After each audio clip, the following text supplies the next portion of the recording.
Senator Bernie Sanders has just unveiled his new proposal to help the disabled.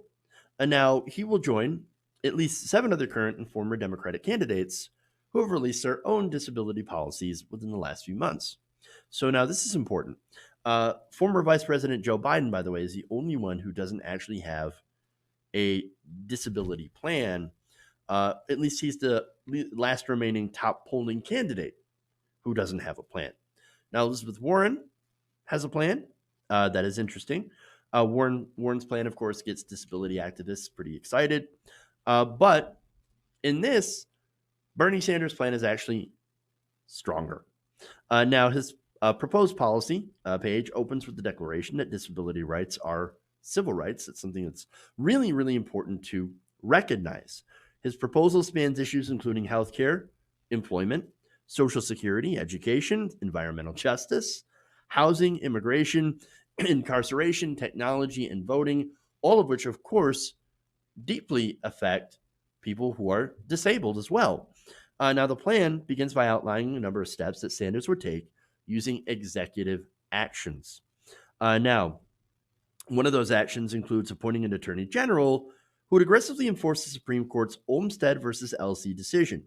Now, that requires states to offer services to disabled people in integrated settings. So that's important, that enforcement. He says, this is Rebecca Coakley, director of the Center for American Progress's Disability Justice Initiative. Now, look, the Center for American Progress, we don't got a few beefs with them, right?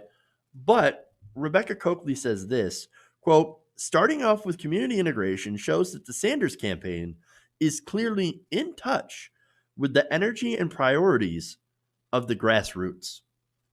That is the most positive statement, I believe, to ever come out about Bernie Sanders from the Center for American Progress. So I'll take it. Now, by the way, the Center for the Disability Justice Initiative for the Center for American Progress advised both the Warren campaign and the Sanders campaign, and had worked with also other candidates in trying to help make disabled people a priority. Now, like other candidates, including Warren, Biden, because Biden, even though he doesn't have a specific plan, he has talked about this a little bit, South Bend, Indiana Mayor Pete Buttigieg and Senator Amy Klobuchar also have called for funding the Individuals with Disabilities Education Act and ending the sub-minimum wage. Now, what is a sub-minimum wage? Well, it allows, it's basically a federal policy that allows certain employers to pay some people with disabilities incredibly low wages. Now, Goodwill is one example. Goodwill is a company that hires and has gotten caught paying disabled people a sub-minimum wage. In fact, last year, advocates have pointed out to a story where workers in Illinois classified as having mild or moderate disability were making less than $1 an hour in America, in Illinois, and making less than $1 an hour. Well, hey, look, they're disabled, so we could pay them less. No, some stores, by the way, some stores didn't even pay their disabled workers at all. Complete and total exploitation of workers. Also, like Warren, Sanders does promise to create a National Office of Disability Coordination to oversee disability policy, and both of their plans go into detail about how they would reform Social Security, disability insurance, and SSI. So those are two important programs that help the disabled. Now, Bernie Sanders says, and he goes more progressive in this, he would eliminate asset limits and eliminate penalties that make it harder for some people with disabilities to get married and keep benefits. That's important. Warren also promised to raise the SSI benefit to match the federal poverty line, while Sanders' plan would push it to 125% of the federal poverty line. So, an increase in SSI benefits. Wonderful. Now, his Medicare for All program would also support long-term services such as in-home support and community living, as opposed to being placed inside of institutions Again, super important. Now, there's other things that are involved as well.